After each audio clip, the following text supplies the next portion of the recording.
So the question I have here is a general question. Yes. Assalamu alaikum. Thank you so much for your time. I had a question about Surah Al-Kahf, which may seem a bit out of topic, but I hope that it will provide some opportunity for learning. And it's in Surah Al-Kahf, verse 22, where it says, أعوذ بالله من الشيطان الرجيم سيقولون ثلاثة رابعهم كلبهم ويقولون خمسة, that ayah until the end. Then finally Allah says, قل ربي أعلم بعدتهم ما أعلمهم إلا قليل, until ولا تستفت فيهم منهم أحدا.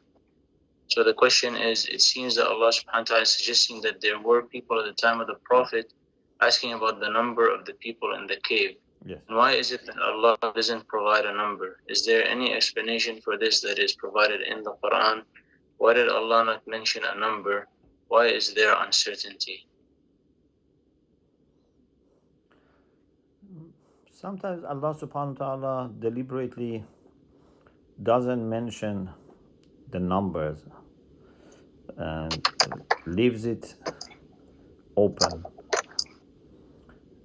Those who are after the truth, they don't make any judgment. They don't go after speculations or guessing. Those who are not after the truth bring their own opinions here. So this is a big test. This is not the only case. We have also, for example, this about carriers, the angels who carry Arsh.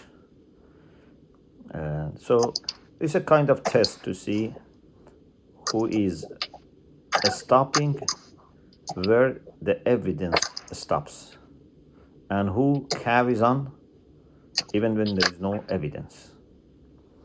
And also it's not something that if we don't know, we are going to lose.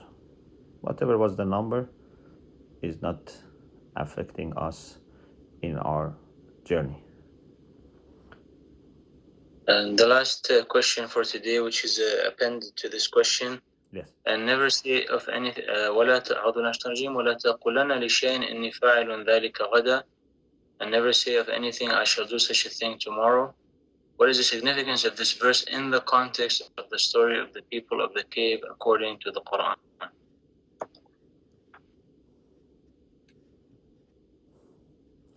I have to reflect on the previous ayat and next ayat.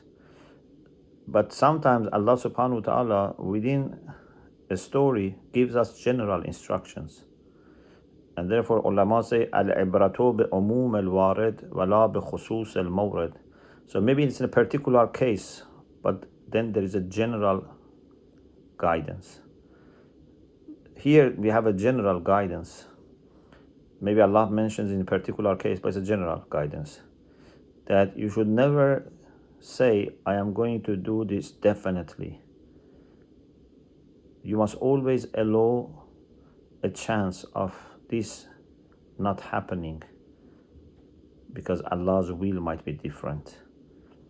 So, لا تقولن لشيء إني فاعل ذلك غدا إلا أن يشاء الله. Always you must have استثناء.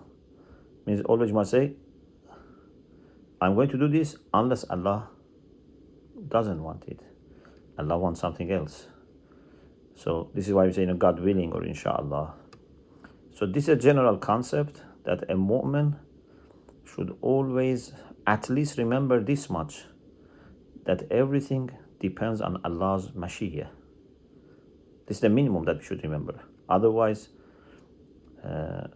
we should think that not only Allah's mashiach can stop, but actually we need Allah's will to start. This is why I am recently many times using the concept of bi'idhnillah and not just insha'Allah, because we need permission of Allah also. We need Allah's actually initiation, not that we say, okay, if Allah doesn't stop me, I'm going to do this. I want Him to give me permission to start this. So these are general points to consider.